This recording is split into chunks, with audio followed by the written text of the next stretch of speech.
جنات پر ایمان بھی، ایمان کا مطلب یہ یقین رکھنا کہ جنات کا وجود ہے، یہ بھی ایمان کا حصہ ہے۔ جنات کا منکر بھی اسلام سے خارج ہے، کیونکہ قرآن مجید سے، احادیث سے، تواتر سے یہ بات ثابت ہے کہ اللہ نے ایک مخلوق آگ سے بنائی ہے، ایک مخلوق بنائی ہے نور سے، جس کو کیا کہا جاتا ہے؟ فرشتہ۔ اردو میں، فارسی میں فرشتہ، انگلش میں اینجل، اور عربی میں ملک۔ عربی میں کیا کہتے ہیں؟ ملک، جس کی جمع ملائکہ ہوتے ہیں، ملائکتہ بہت آتا ہے نا قرآن مجید میں۔ تو گورے بھی مانتے ہیں اس کو، کیونکہ یہ تو آسمانی کتابوں سے تواتر سے ثابت ہے۔ تو اب یہ فرشتہ چونکہ مادی مخلوق نہیں ہے تو ہمیں وہ مخلوق نظر نہیں آتی۔ اب سائنس کا یہ کہنا ہے، سائنس تو یہاں تک، سائنس مادی چیزوں پہ تحقیق کر سکتی ہے بھائی جان، کچھ چیزیں سائنس کی دسترس سے کیا ہیں؟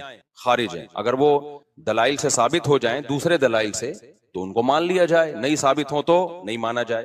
اب سارے پیغمبروں نے فرشتوں کے وجود کا بتایا ہے، حضرت موسیٰ، عیسیٰ علیہ السلام، موسیٰ علیہ السلام، داؤد علیہ السلام، تواتر سے، تبھی یہود و نصارہ اور مسلم سارے متفق ہیں کس کے وجود پر؟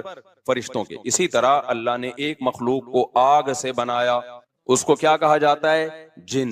چونکہ وہ انسانوں سے چھپی ہوئی ہے اس لیے اس کو کیا کہا جاتا ہے؟ جن۔ جن چھپی ہوئی چیز کو کہتے ہیں۔ مجنون کسے کہتے ہیں؟ جس کی عقل چھپی ہوئی ہو، پردہ پڑ گیا ہو، دیوانہ ہو گیا ہو۔ جنین اس بچے کو کہتے ہیں جو ماں کے پیٹ میں ہو، وہ بھی چھپا ہوا ہوتا ہے نا۔ فلما جن علیہ اللیل، قرآن کہتے ہیں جب رات چھا گئی، اندھیرا کر دیا رات نے، تو ہر وہ چیز جو چھپی، جنون اسی سے نکلا ہے۔ جنون پاگل ہو گیا نا، گویا دماغ ہی غائب ہو گیا ہے، ٹھیک ہے نا۔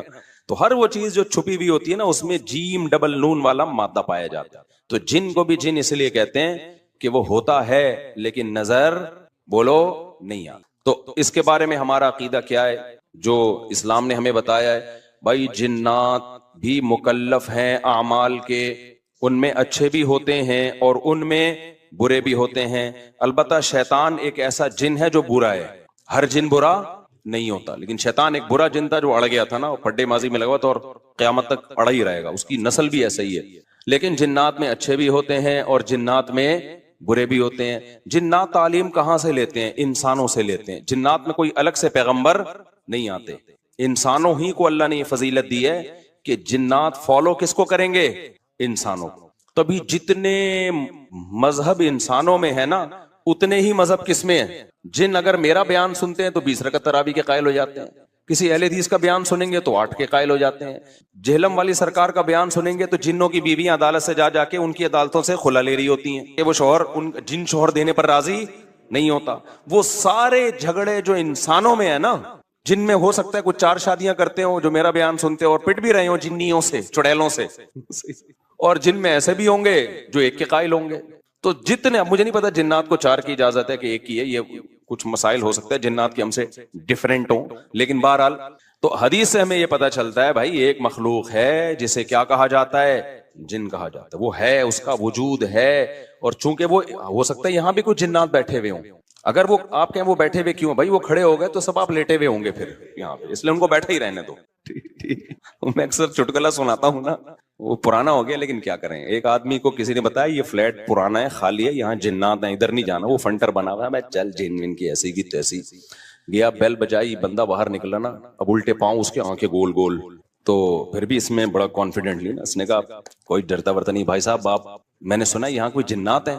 تو وہ کہتا ہے میں تو 500 سال سے رہ رہا ہوں، مجھے تو اب تک کوئی جن نظر۔ اس نے کہا لے بھائی یہی جن ہے بھائی، 500 سال سے رہ رہے کم، سمجھ رہے ہو؟ اچھا، تو جنات کی پیدائش انسانوں سے پہلے ہوئی ہے اور جنات کی تعداد بھی انسانوں سے زیادہ، کیونکہ قرآن میں ہے قد استکثرتم من الانس، اے جنات تمہاری تعداد تو انسانوں سے بھی زیادہ ہے۔ تو پتہ چلا جنات انسانوں سے بھی زیادہ ہے۔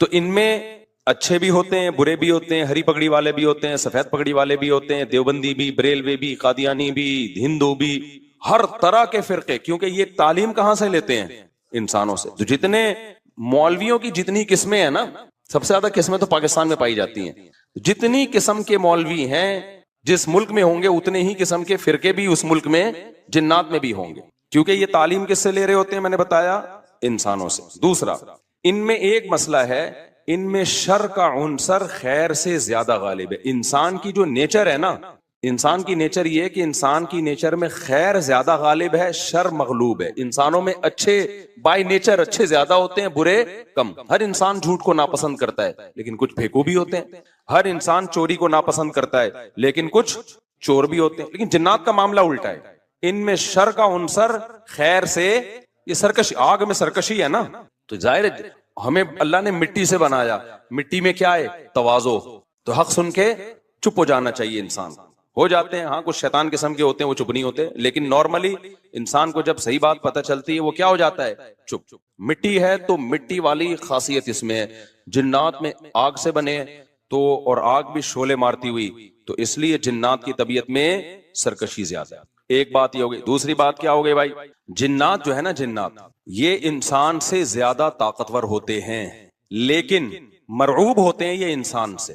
اس کی میں ایک مثال دوں, بیل زیادہ طاقتور ہے یا وسیم بھائی, بیل, لیکن قابو کس کے ہوتا ہے بیل, انسان کی. وجہ اس کی یہ ہے کہ وہ مرعوب ہوتا ہے انسان سے, اس کو اللہ نے وہ دماغ نہیں دیا جو کس کو دیا ہے, انسان کو دیا. بیل کو جس دن پتا چل گیا نا کہ میں زیادہ پاورفل ہوں, تو کھوٹے کی جگہ آپ بندے ہوئے ہوگے, بیل نہیں بندہ ہوا ہوگا. لیکن اللہ نے ایک روب رکھا ہے جانوروں پہ بھی انسان کا. گدھے کو دیکھو چلتے رہو, وہ منہ نیچے کر کے لوڈ اٹھا کے چلتا رہے گا, اس کو احساس ہی نہیں ہوتا کہ میری ایک لات کا مار ہے یہ بندہ جو بیٹھا ہوا ہے نا میرے اوپر, تھوڑا سا یوں کیا اور ایک کھسکایا, اٹھا کے گرے گا. تو ایسے ہی خوب سمجھ لو, جنات انسانوں سے ڈرتے ہیں, نہ کہ انسان کو جنات سے ڈرنا چاہیے. جنات ڈرتے ہیں کس سے, انسان سے. لیکن ہوا یہ کہ قرآن سے یہ بات ثابت ہے, سورہ جن میں اللہ نے فرمایا وَأَنَّهُ كَانَ رِجَالٌ مِّنَ الْإِنسِ يَعُوذُونَ بِرِجَالٍ مِّنَ الْجِنِّ فَزَادُوهُمْ رَهَقًا. جنات انسان پہ سرکش ہو گئے, شرارتیں کرنے لگے, ادھر سے بندہ اٹھا کے ادھر کر دیا, ادھر سے اٹھا کے. ایک صحابی کو جن اٹھا کے لے گئے تھے. حضرت عمر رضی اللہ تعالیٰ عنہ کے دور میں ایک خاتون کا شوہر گم گیا, تو اس کی بیوی آئی حضرت عمر کے پاس کہ میرا میاں ہے ہی نہیں, پتہ نہیں کہاں گیا. حضرت عمر نے 4 سال کے بعد نا اس خاتون کا نکاح فسخ کرا دیا. یہ امام مالک کی دلیل ہے کہ 4 سال کے بعد نکاح فسخ ہو سکتا ہے. امام ابو حنیفہ کے جو فتوے ہیں نا, زیادہ تر انہوں نے حضرت علی اور عبداللہ بن مسعود کو فالو کیا ہے.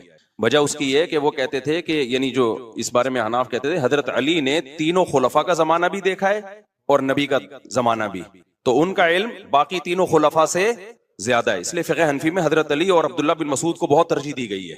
جہاں ٹکراؤ ہوتا ہے نا باقی خلفاء اور سیدنا علی میں, تو وہ ترجیح کس کو دیتے ہیں, کیونکہ حضرت علی ان تمام محفلوں میں, ان فتووں میں تینوں خلفاء کے ساتھ ہوتے تھے, تو وہ سب کے دلائل بھی جانتے تھے, اور ان پہ پھر بعض چیزوں سے سیدنا عمر نے رجوع بھی کیا ہے حضرت علی کے کہنے پر.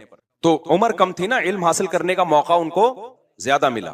تو اس لیے حضرت علی کا موقف جو میں نے خلا والے اس میں ریکارڈ کروایا کہ بھائی نہیں, جب تک ہمیں پتہ نہیں ہوگا مر گیا ہے کہاں گیا, تو ہم کیسے نکاح ختم کر دیں. بہرحال حضرت عمر نے کا یہ قول تھا, تو مالکی فقہ میں ہے, تو فقہ حنفی نے بھی اس میں فقہ مالکیہ پہ فتویٰ دیا ہے. تو 4 سال ان کو انہوں نے نکاح کیا کرا دیا, حضرت عمر نے ختم کرا دیا. وہ بندہ آ گیا تھوڑے دنوں میں. تو روایت میں آتا ہے حضرت عمر خوفزدہ ہو گئے نا.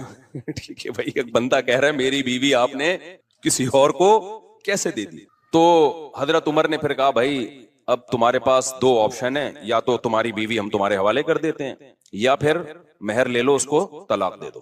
یعنی حضرت عمر نے بھی اس پرانے نکاح ہی کو باقی رکھا ہے کہ بھئی اصل تو اسی کی ہے نا, تو اس لیے اب مہر لے کے چھوڑ دو اس کو. مقصد یہی ہوگا کہ ہم اس کا وہیں نکاح کرا دیتے ہیں. یا دوسرا آپشن یہ ہے کہ ٹھیک ہے بھئی اب تمہارے, اس نے کہا نہیں اب ظاہر ہے اب کسی اور مرد کے پاس چلی گئی ہے, تو انسان کو اس میں غیرت بھی آتی ہے نا.